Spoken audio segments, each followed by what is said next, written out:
Radio Publique Africaine.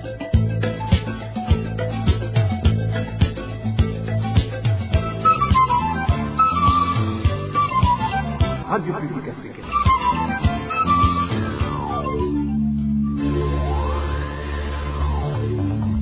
Ni umwanya w'amakuru mu Kirundi. Mukaba muyashikirizwa na Walter Kwizera. Amahoro nshuti namwe bakunzi ba Radio RPA ijwi ry'abanyagihugu mwakoze no kwitaba isango turi ku munsi wa kane igenekerezo rya 18 Nyakanga umwaka wa 2025 kaje muri ano makuru twabateguriye aho nayo ndahera kuri bikuru bikuru biyagize.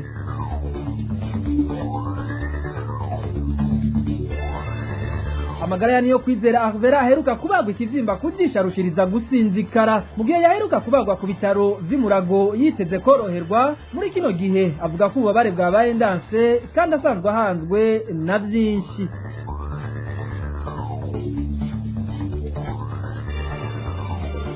Abarimyi b'umuceri bo muri komine Cibitoki bavuga ko batagirayo bacira nayo bamira inyuma yaho babimye amazi yo kunywesha imirima yabo ibishobora kubashyira mu ruhombo rutagira uko rungana.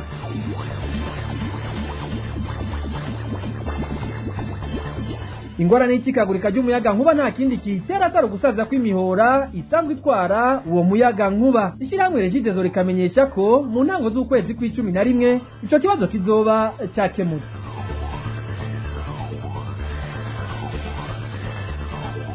Nayo nkuko bisanzwe ku minsi yose ya kane igice cya kabiri cyano makuru kizoba kigizwe n'ikiganiro ako hambere. Uyu munsi tukagaruka ku isana ingoma z'Uburundi zisangiye n'iyindi midiho yo muri Afrika. Nariko nca ku masonga ndabahaye ikaze mwidoni.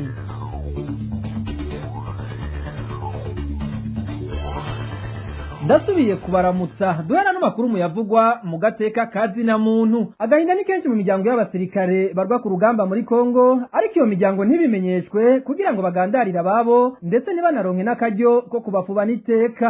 Muri iyo miryango bagasaba ko n'imiburiburi ababo bahisi baba basize bogarukirwa ko bagahozwa. Ni nkuru twateguriwe na Janvier Nininahazwa. Ntibikiri agaseseshwa rumuri, hari abasirikare b'u Burundi benshi birirwa baragwa ku rugamba mu ntambara ziriko zibera mu gihugu ca Repubulika y'Intwaro Rusangi ya Kongo, ariko imiryango yabo ntishobore kubafubana iteka ndetse ntinabimenyeshwe kugira ngo igandare. Aha twobaha akarorero k'igisongerezi mu gisirikare c'u Burundi, Nyabenda Ferdinand batazira bikorwa haheze amezi arenga 3 umuryango wiwe utaramenya ko atakiriho. Amakuru dukura mu babanyi b'umuryango wiwe amenyesha ko Nyabenda Ferdinand batazira bikorwa yaguye mu buseruko bwa Repubulika ya Demokarasi ya Kongo ahitwa Rugezi muri territoire ya Fizi, aho yariko aragwanira. Inshuti, abagenzi, ababanyi no mu muryango wiwe ngo bari bamaze igihe kitari gito atagakuru kiwe baronka. Uyu ni umwe mu babanyi b'umuryango wiwe. Twebwe twarumvise inkuru kuva mu mezi aheze ko iwacu aba atakiriho, mugabo ntitwaronka ivyemezo, mugabo turagerageza kurondera iwacu ku matelefone turondera ko tugasanga arazimije. Hanyuma turagenda turabaza abari bamurongoye mu nzego zitandukanye, nabo ntibaduhishutse, mugabo twagiye kubona by'ukuri ko iwacu batakiriho. Bavuze ngo vyoshoboka yoba ko atakihari, mugabo nta makuru bafise. Ico turabona rero ko ari ya mvugo y'igisirikare ko batatubwiye ko iwacu batakiriho kuko atari n'ikigega twaronse. Bamaze kurondeza bakabura iyambu yiwe no mu gisirikare yakukira, mu muryango wiwe bahavuye bahitamwo kuganduka nk'uko uyu mubanyi abandanya abitubwira. Twagiye kumva rero ko ashobora kuba yari mu ico gihugu kibanyi ca Kongo, ariyo yari yagiye. Tuvyakirukanye tumaze kurondeza tukabura, n'abandi bakaduhebuza no mu gisirikare bakaduhebuza, twahisemo nyene kuvuga uti reka tuganduke kugira abana bareke kudoda baravuga ngo mbega umuvyeyi iyo bariho azoza ryari. Kuvuga kugira ngo ibizigi no mu bana bihere. Imiryango iburira abayo muri izo ndwano zibera muri Repubulika ya Demokarasi ya Kongo igasaba ko nubwo batoba baronkejwe ibiziga by'ababo ngo babasezere ijya nyuma bongere babashingurane iteka abo baba bashize bogarukirwako n'igisirikare hamwe n'igihugu baba batangiye ubuzima. Umuhisi Nyabenda Ferdinand Batazira bikorwa yavuka mu gacimbiri Rubuye umutumba Nyakagunza muri komine Cibitoke akaba ashize abana batatu. Arakoze Janvier nini nahazwe. Tukiri mu by'agateka kazi na muntu kandi ishyirahamwe ry'igiteka riharanira agateka kazi na muntu rimenyesha ko amabaho nyanga agateka kazi na muntu harimo ubwicanyi, ukuboreza igufa, ugufunga hadakurikijwe amategeko yagumye akorerwa abanyagihugu muri ino minsi iheze. Mu cegeranyo riheruka gushira habona ku bijanye n'iyubahirizwa ry'agateka ka kiremwa muntu mu Burundi cyo kuva ku igenekerezo rya 8 gushika kujya 14 Nyakanga umwaka wa 2025 ry'igiteka riragaruka kuri ayo mabi yakorewe kiremwa muntu. Iryo shirahamwe rigasaba indongozi z'igihugu gufata ingingo zibereye kugira agateka kazi na muntu ukubahirizwe. Dukurikire Egide Havugiyaremye ajejwe kumenyesha makuru muri rigiteka. Umuhari iteka wasoye icegeranyo wama usohora burindwi cerekeye uko agateka kazi na muntu kifashe mu Burundi cyo kuva ku igenekerezo rya 8 gushika ku igenekerezo rya 14 Nyakanga mu mwaka turimwo. Bijanye n'umutekano abacukuzi 14 barahitanywe n'ibibomoka bariko bimba ubutare bw'inzahabu mu kibira muri zone Butahana komine Mugina intara ya Bujumbura. Mu bijanye n'ibidukikije icegeranyo kiragaruka ku bijanye n'imiriro ya Nyakanga yahitanye amahegitari 109 z'amashamba cimeza mu makomine ya Mwaro na Nyabihanga mu ntara ya Gitega. Uje n'ubutungane muri indwi abadandaza batari bake barankijwe kuri sentare nkuru ya Kayanza bagirizwa kuduza ibiciro, gukora urudandazo rwa magendo, kudandaza inzoga zitemewe n'amategeko. Benshi muri abo badandaza bakaba batafunzwe ariko bakaba baciye barekugwa ari uko banje gufumbatisha umushikiriza manza. Amahohoterwa y'agateka kazi na muntu yabonetse kandi yatohojwe n'umuhari iteka n'imiburiburi abantu 10 barishwe harimwo 6 batowe ari biziga, abantu 2 baraborejwe igufa hamwe n'abantu 5 bakorewe ihohoterwa rifatiye ku gitsina harimwo 2 bafashwe ku nguvu. Ahanini abikekwa ko ayo mabi akaba ari abo mu ntwaro, abapolisi, abasirikare hamwe n'urwaruka rw'imbonerakure z'umugambwe uri ku butegetsi CNDD FDD. Umuhari iteka uriyamiriza wivuye inyuma itituka ribandanya ry'agateka kazi na muntu mu Burundi kandi urashira ahabona ukudahanwa bigirirwa abagirizwa ayo mabi. Ukaba usaba indongozi z'u Burundi gufata ingingo zibereye kugira agateka kazi na muntu kubahirizwe mu Burundi. Mu by'amagara y'abantu bunaho umugambi wo kuvura ku buntu abana bari munsi y'imyaka 5 n'abakenyezi bibungenze wahuye n'ingorane zitari nke biturutse ahanini kwitunganywa ribijyaho kuva mu ntango. Josiane Muzaneza aragaruka kuri bikuru byatumye ishigwa mu ngiro y'uwo mugambi rigoyagoye. Mu ntambamyi nyamukuru zatumye umugambi wo kuvura ku buntu abana bari munsi y'imyaka 5 n'abagore bibungenze udashika kwihangiro wari wiyemeje harimo igwirirana ry'amavuriro ariko abavuzi n'ibikoresho ntivyiyongere, ibura ry'impapuro z'amavuko z'abana hamwe rero n'uburyo be n'ikoreshwa y'ubwo buryo. Kukaba nkako kuva uyo mugambi utanguye gushirwa mu ngiro abakenyezi batari bake barajijutse baraheba kuza baribarukira mu mihani wabo, ingendo yatuma benshi muri bo bahasiga ubuzima cyo kimwe n'ibibondo baba bibungenze. Kubera abakenyezi bitura amavuriro bongerekanye cyane byatumye amavuriro n'ibitaro birengerwa kubera ko atazindi nyubako zubatswe, ikitavuzwe cyo akaba ari ubukene bw'abaganga n'abaforoma nabo nyene barengewe n'ubwo bwinshi bw'abaza babagana. Hambavu y'ivyo haniyongera ko ubukene bw'imiti ubukene gushika ubu bucibonekeza mu gihugu cose kubera ko hatigeze hashigwaho ingingo mperekezwa. Iyindi ntambamyi yabaye mwikurikizwa ry'uwo mugambi ijanye n'ingendo y'abaforoma bamwe banse kwakira abana bari munsi y'imyaka 5 badafise impapuro zigaragaza imyaka bafise, extrait d'acte de naissance mu gifaransa. Ivyo bikaba byavuguruje cyane uyo mugambi wo kuvura abo bana ku buntu hambavu yuko banabujijwe uburenganzira bwabo. Aha nitwo kwirengagiza iyindi zitizi ikomeye cyane ijanye n'uburyo bwinshi uyo mugambi wa leta usaba itunganywa ribi n'ikoreshwa ry'ubwo buryo rikaza risongera isi yibe. Ibi ni navyo tuzogaruka ko mu makuru yacu yo hanyuma. Arakoze na Josiane Muzaneza. Nkuko nabibabwiye mu ntango zano makuru, amagara yani yo kwizera Ahuvera umunyamwema arwariye mu bitaro by'umurago mu gihugu ca Uganda atera sinzikara. Inyuma yaho bamubagiye ikivyimba afise ku jisho ry'ibubamfu, ububabare yari afise bwariyongereye. Ivyo bikunyurwa n'inzara kuko uyo mukenyezi agorwa no kuronka n'icyo ashira ku munwa. Ino nkuru tuyibaze David Claude mbana nayo.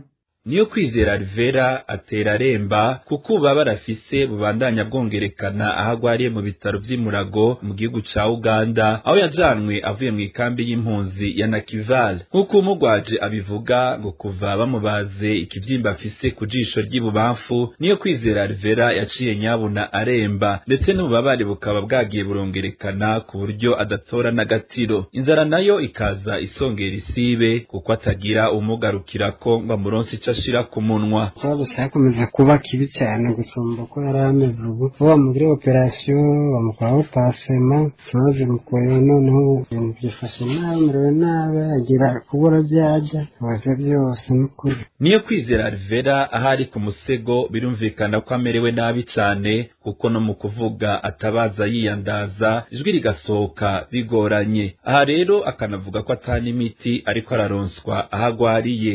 Ubuhara byinze inyamunyamudatsinze kandi nta n'ubuvuzi kundaronka nta miti nicyo cyuma bambwiye cyo kujyamo kugira ngo kibumishe narabuze kundi kijyamo nta bufasha nta kujyana ikibazo ndagwaye ndarembye nicyo mwamfasha kurengeza habi. Uwo munyamwema niyo kwizera Rivera asanzwe ari umuvyeyi w'abana batatu asaba abagira neza canke uwo wese abishoboye kugira ico amufashije muri ubwo bugwayi bwiwe. Tugushimire nawe David Claude mbana nayo mukanya turatandukira amakuru avugwa mu by'uburimyi.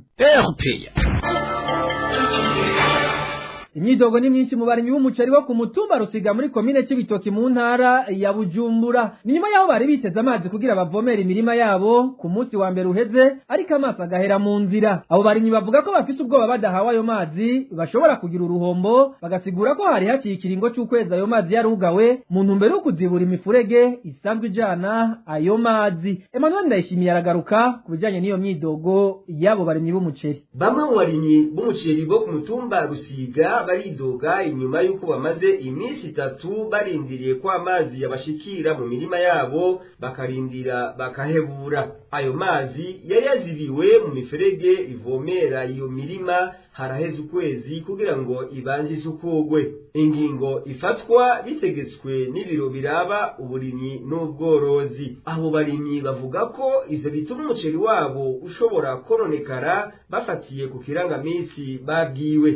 Isaha amazi hanyuma irashika mu mifurege itwara amazi donc ava mu ibaro. Ibi bica bituma dutera dutevye hama tugaca tugira ingorane umuceri aho ugeze gusambura dutevye ikirangamisi kerekana yuko baca bayacara ukenze kwa mbere. Mu bwoba bw'uko uruhombo rushobora kuba bako abo barimyi bamenyesha ko batabona ico bagiye gukora muri kino gihe. Icyo gihe rero tuca mu ruhombo tutagira uko rungana. Tuca twibaza none urwo ruhombo tuca tugwagiriza ndi. Cyane cyane ko twari dufite intwaro zo hasi bategerezwa kuba hafi y'abenegihugu y'abarimyi kutwereka yuko tuteza kurima kijambere cyangwa kurima twisunze ikirangamisi. Rero kugeza isaha ntitubona ico gukorwa. Abo barimyi bo ku mutumba Rusiga muri komine Cibitoke basaba abegwa n'ico kibazo bakabafungurira ayo mazi imisi yo gucererwa itaraba myinshi. RPA yaragerageje guhamagara Jean Pierre Nibima arongoye ibiro vy'uburimyi hamwe n'ubworozi mu yahoze ari intara ya Cibitoke muri kino gihe ari komine Cibitoke kugira twumve ico ashikiriza ariko turamukena. Emmanuel Ndayishimiye mu bijanye n'intwaro nk'uko nari nabibabwiye mu ngingo nkuru zano makuru inyuma y'igihe abanyagihugu mu mihinga itandukanye bidoga ku muyaga nk'ubu gumucikagurika umuyobozi mukuru w'ishirahamwe Regideso Albert Manigomba asigura ko imihora y'iryo shirahamwe ritanga umuyaga nk'ubishaje ariyo soko y'iyo ngorane. Albert Manigomba ariko arongera agahumuriza mu kuvuga ko bivanye n'ibikorwa iryo shirahamwe ririko rirakora ico kibazo c'umuyaga nkuba kizotorerwa umuti imbere y'itariki 1 z'ukwezi kwa Munyonyo. Dukurikire Albert Manigomba arongoye hamwe Regideso. Ntitwavuze ko atamatara azosubira gucika, twarabisiguye neza. Ibikorwa twakoze byari byo guhuza umuhora uva igahongore tuwinjiza turo gishasha ca Rubirizi kugira ngo uwo muhora hagati ya Rubirizi n'igituro cy'igihugu hamwe bita kuri RNE dushobore kucagura kuko kigiye gucamwo umuyaga nkuba mwinshi kiretse umuyaga nkuba wava muri Kabuya 16 wegura na Ruzizi ya kabiri. Mu mugambi dufise hariho kuzocamwo umuyaga nkuba uvuye muri Ruzizi 2 gukorwa bisaba rero ko ujya muhora kuva mu rubirizi gushika mu Kamenge bisaba gutereza kuwagura kugira ngo dushobore guca dufatanya cya rubirizi hamwe n'igituro cyo mu buterere cyo bavuga mu Gifaransa poste nord. Ivyo gikorwa byakozwe ivyo ntibibuza yuko amapane ashobora kuba kuko nama nabivuze yuko imihora dufise irashaje imihora ngaha mu gisagara ngo tuyisubirize nta mapane azoreka kuhaba nta matara azoreka gucika kubera ukijya gituro ari gishasha haracariho rero utuntu tumwe tugenda turahindura murazi namwe ko bavuga ngo umumezo mushaka utera amabavu dusanga amaparametre twashizeko tari kwayishura nzo twavyifuza ivyo rero biratuma haba deperturbation nicyo gituma turiko turirukanga n'ingugu nyinshi cyane dushobora kugira ngo ujya muhora tuheze ku kiringo twihaye itariki imwe y'ukwezi kwa 11 mugabo turavye ko turakurikirana ihazoshika. Amajwi ya Albert Manigomba arongoye shirahamwe Regideso tuyakesha imbonesha kure BNP TV. Tukivuga ivy'intwari bereye kandi abashikiranganje bajejwe ibisata bitandukanye by'igihugu bahamagarirwa gukoresha neza imodoka zagenewe gukoreshwa muri ubwo bushikiranganje kuko byagaragaye ko nyinshi muri izo modoka za leta zikoreshwa mu bikorwa bitajanye n'akazi. Ivyo biri mu ikete umukuru w'ibiro by'umushikiranganje wa mbere yandikiye abashikiranganje bose b'u Burundi kuri uwa 17 Nyakanga umwaka wa 2025 akanagira kabamenyesha ko hategekanijwe n'ibihano kuzobirengako ibiri muri iryo kete na Nadege irakoze. Muri iryo kete yari yandikiye abashikiranganje bose bagize leta y'u Burundi uburongo ibiro by'umushikiranganje wa mbere Jean-Claude Barutwa nayo amenyesha ko yisunze ikete ryo kuwa 12 Nyakanga 2025 ryanditswe n'uburongo ibiro by'umukuru w'igihugu bijejwe ibibazo bya gisivile kubijanye n'itunganywa mu gukoresha imodoka za leta. Mu minsi heze hibonekeje imodoka nyinshi za leta zikoreshwa ku nyungu z'abantu bwite atari inyungu z'akazi. Aha akavuga ko zimwe muri izo modoka za leta zikoreshwa mu kunguruza abantu barisha amafaranga, izindi zigakoreshwa mu kunguruza imifuko y'amakara bayikura mu ntara zo hagati mu gihugu bayizana i Bujumbura. Ikindi avuga cibonekeje ngo nuko abayobozi bamwe mu bushikiranganje bitwarira bonyene imodoka z'akazi kandi barahawe abashoferi babigenewe hamwe nuko izo modoka zamaziriko ziranyuragiranwa mu mabarabara mu masaha y'akazi batitayeho igitoro c'umurengera kihaherera hamwe n'uburyo bukoreshwa mu gutunganya izo modoka.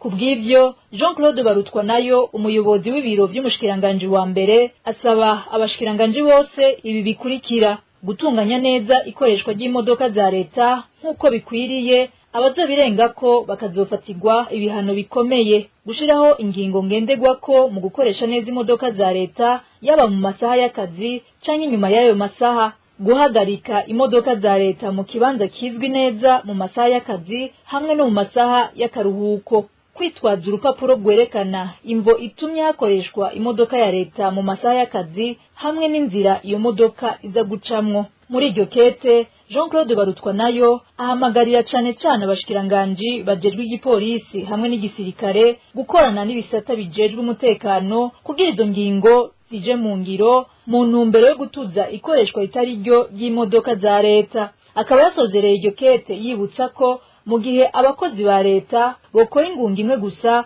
vyofasha kugabanya uruja n'uruza rw'imodoka za leta, gutyo bigatuma zidasubira gukoreshwa nabi n'igitoro ntigisubire gusesagurwa ku nyungu z'abantu bamwe. Tugukengurukire nawe Nadege irakoze. Tubandaniriza no makuru kuri inkuru iciye ku masonga. Lieutenant Colonel Gervais Harerimana niwe yaganywe n'umukuru w'igihugu kuri wa 18 Nyakanga umwaka wa 2025 ngo abe umuyobozi mukuru w'ikibuga c'indege cya Bujumbura. Akaba asubiriye Joel Nkurabagaya yari yaganywe muri ayo mabanga muri Ruheshi umwaka wa 2024. Amakuru atangwa na bamwe mu bakozi bo ku kibuga c'indege cya Bujumbura citiriwe Melchior Ndadaye avuga ko Joel Nkurabagaya yoba yahowe kuba atashoboye gutorera umuti wihuta ingorane y'indege yo mu gihugu cy'Ububirigi Brussels Airlines yakwamiye indege zisanzwe zirwa mu gitondo cyo ku munsi w'Imana w'indwi heze bituma uruja n'uruza ruhagarara. amakuru RPA ifise akavuga ko n'urugendo rw'umukuru w'igihugu cy'u Burundi rwo mu gihugu ca Guinea Bissau rwahatswe gusiba bitewe n'iyo ngorane. Muri politiki imbere yuko tuja mu gice cya kabiri cyano makuru kuri wa kane niho hashingurwa n'iteka Tasie Sibomana umwe mu banyepolitike b'abarundi bagize uruhara rukomeye cyane niharanirwa y'iyubahirizwa rya kiremwa muntu na cyane cyane abateshejwe izabo kubera indiyane n'intambara Uburundi bwagiye buracamwo. Lionel Ninteretse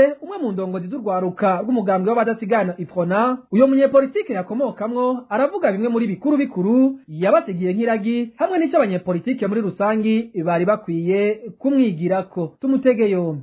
Tasie tuzomubwira ku bintu ari bike ariko icambere gitangura no kuri kwinshi yarafise no kuri yavuga mu buryo bweruye ataravye ubuza kubabaza ataravye menace ashobora kuronka ataravye riske zirimo kwapfa kuba ari kuri yakuvuga akavyemanga akakwemera mbere akanaguhagararira. Ikindi tuzomwibuka bidasanzwe yari umuntu avugira abadafise abavugira abadeplace n'abandi nk'abo barescape ba genocide n'abandi nk'abo. Ikindi naco yari umuntu yemanga kuri principe n'amavalere y'ubuntu amakana yagira.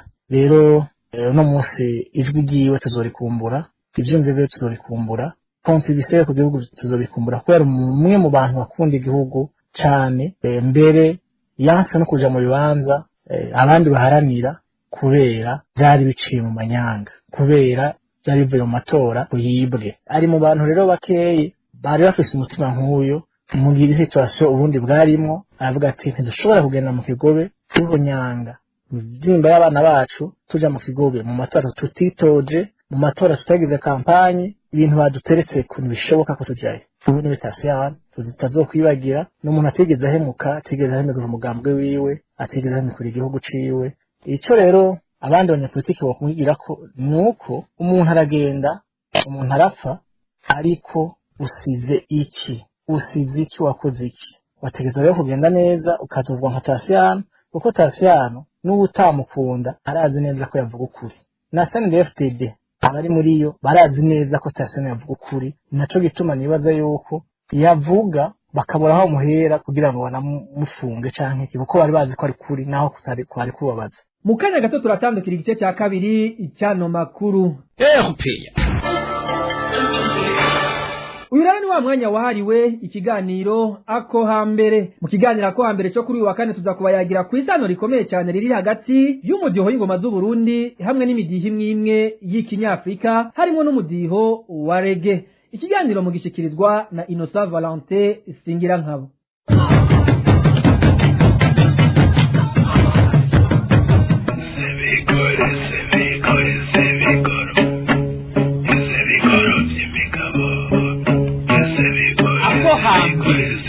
Ikiganiro cyakahise amayagwa n'imivugo n'imigenzo y'ikirundi.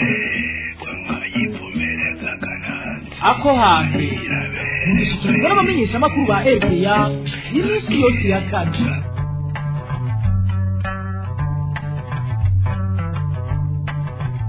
Ndabaramukije inshuti namwe bakunzi b'ikiganiro ako hambere nongera ndabaha n'ikaze muri kino kiganiro kibayagira ko bijanye n'imico n'akaranga by'abarundi baho hambere hahise.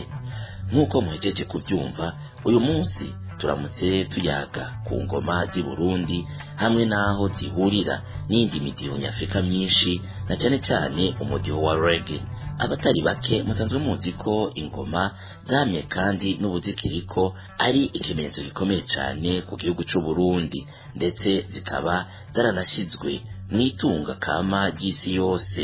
Ugerageje rero kumviriza ingene ingoma zivuzwa usanga hari byinshi zisangiye n'imidiho imwe nyafrika.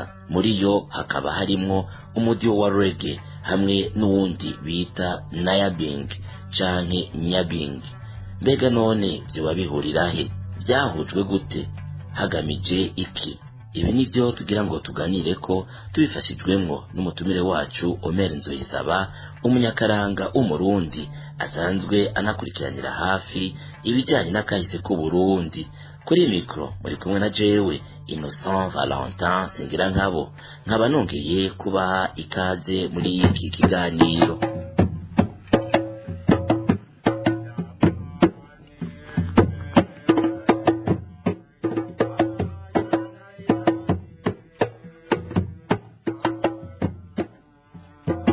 musi bikoramutsa ingoma ni kimwe mu bicurarangisho kavukire by'u Burundi eka no kwisi yose ico gicurarangisho kikaba kiriyo naho kitavuzwa kumwe muri uko kutavuzwa kumwe rero niho ubonamwo iryo sano ingoma z'u Burundi zifitaniye n'imiziki canke imidiho nyafrika ufatiye ku manota y'umuziki. Aha umutumire wacu arabiducira ku mayange aho agerageza gusigura aho ingoma z'u Burundi zihurira n'umudiho wa reggae. Iyo ugiye kumva ingoma ukuntu zivuga ngo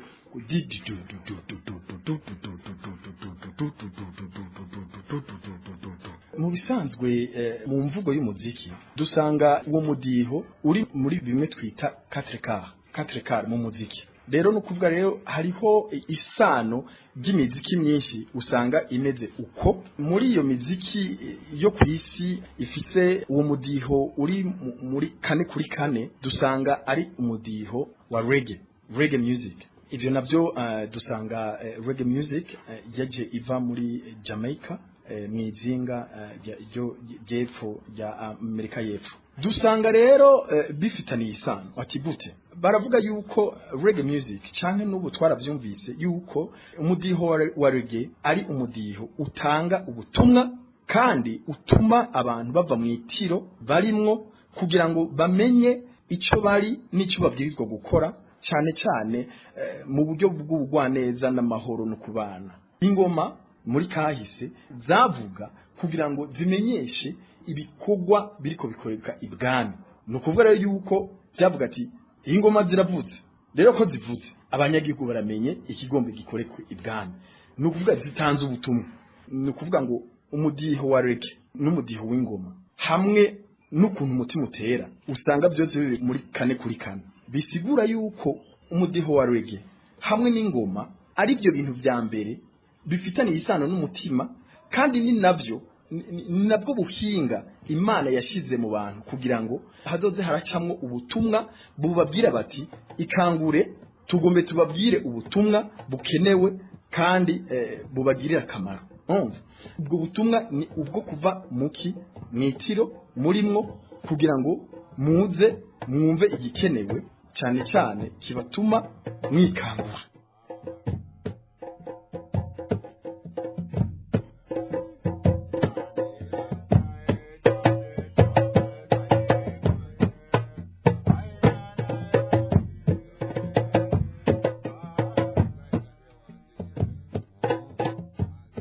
Mbega none byagenze gute ngo uyo mudiho wa Nyabingi canke Nayabingi ubona izuba ujanishwe n'umudiho w'ingoma z'u Burundi?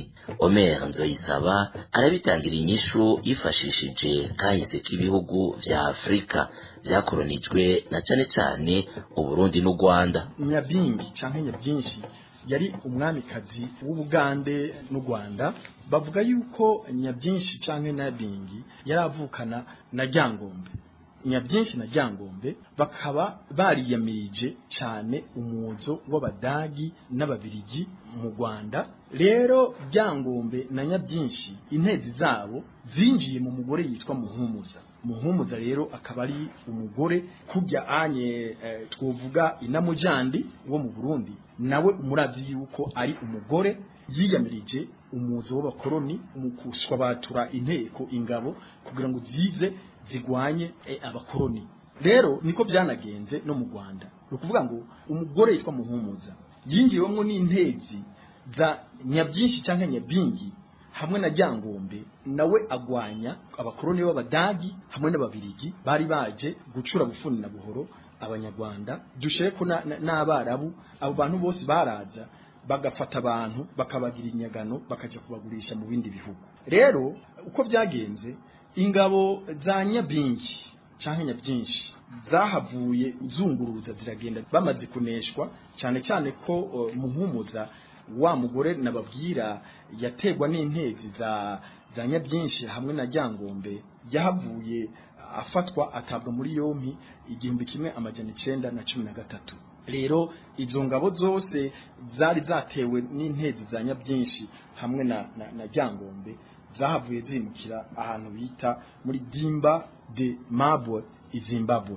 Hanyuma rero uko kugendagenda kw'abantu gutandukanye cyane cyane bamwe bari bagizwe inyagano bavuye muri Afrika nungaha mu Rwanda ni Burundi batwawe n'abarabu canke abakoroni ari nabo inamujandi yagwanije cyane mu Burundi na Yabingi canke Nyabyinshi nawe akabagwanya mu gihugu cy'u Rwanda biciye muri Muhumuza byatumye abantu benshi bari batewe n'izo ntezi za Nyabyinshi baziza nk'imizimu izo ngabo zose zigenda mu bihugu bitandukanye aho dusanga muri Jamaica hamwe na Les Îles Caraïbes harimwo abantu bagiye batwaye izo ntezi canke iyo mizimu baca bakora imigwi yise Nyabingi imidiho ivuzwa n'ingoma bashatse yuko iyo migwi canke uwo mudiho ubabera ikiraro kibafatanya na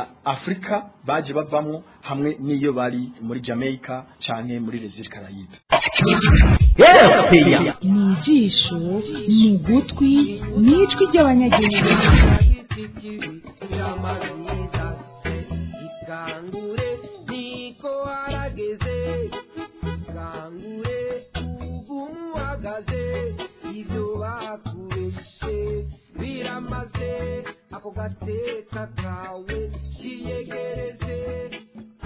Nubu ikiganiro ni ako hambere nk'uko mwavyumvise turiko tuyaga ku bijanye n'isano riri hagati y'umudiho w'ingoma z'u Burundi hamwe n'indi midiho nyafrika harimwo n'umudiho wa reggae. Mwumvise ingene abanyafrika bisanze bari hamwe kandi bavuye mu mihingo itandukanye gutyo bigira inama yo guhimba imidiho yegeranye n'ibicurarangisho kavukire basize iwabo kugira ngo bibafashe kwama bibuka iyo bavuye ndetse banasigasire imico n'akaranga vyabo. Mwumvise kandi ko muri iyo midiho hatangirwamwo ubutumwa bukangurira abanyafrika iyo bava bakagera kudatirigana ngo bave ku muco wabo. Ubu naho umutumire wacu umunyakaranga Omer Nzoyisaba aratubwira ingene iyo midiho ni ukuvuga ingoma na reggae vyakoreshejwe n'abanyafrika bagizwe inyagano n'abakoroni nk'igikoresho cyo kwerekana ko naho bangajwe batazova kwizima ngo bahemukire akaranga n'imico vy'abasekuru babo, résilience mu gifaransa.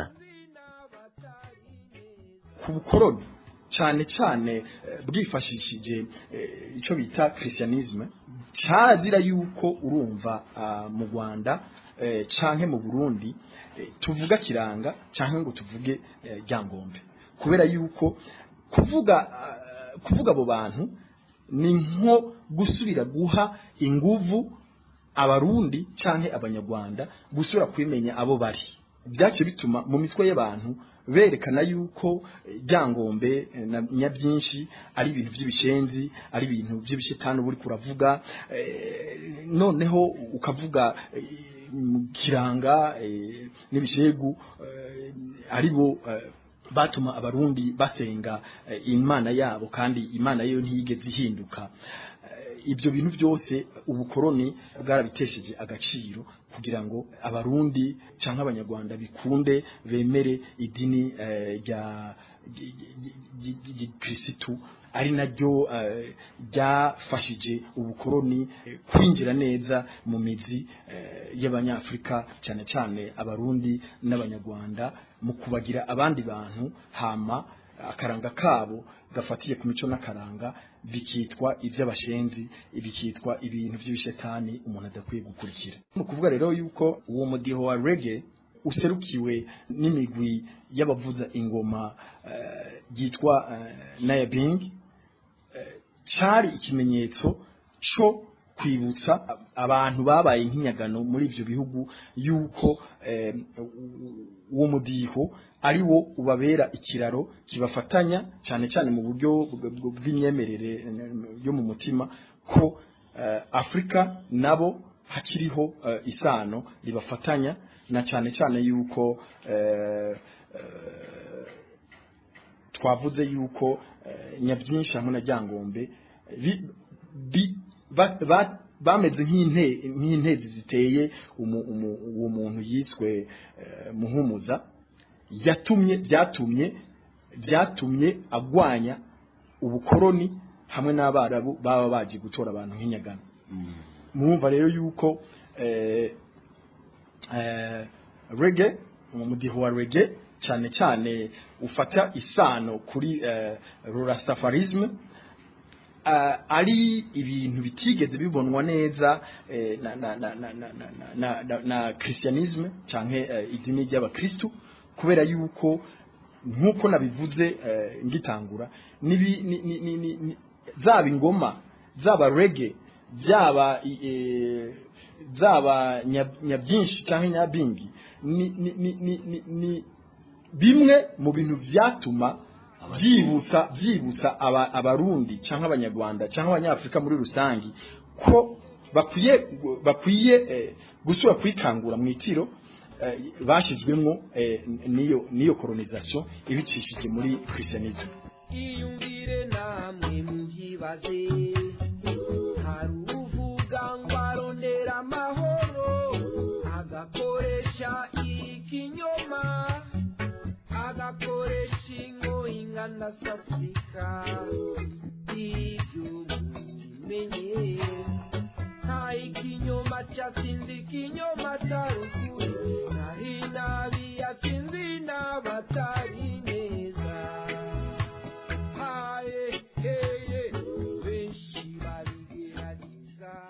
ariko rero naho biruko izo ngoma zashyizwe hamwe zirafise aho zitandukaniye n'ingoma z'i Burundi. Ibi ni navyo tuzoba yagira mu kiganiro gikurikira, akaba ari no ngaha dusozereye kino kiganiro. Ndashimiye mwebwe mwese mwari muduteze yompi.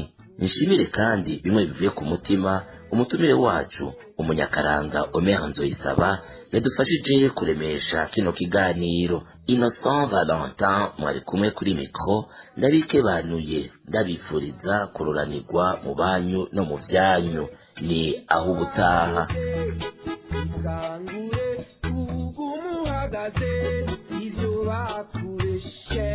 Biramaze agateka kawe kiyegereze. Cyari ikiganiro ako hambere, imigenzo amayagwa n'imihigo yabo hambere tubiragabana ako hambere.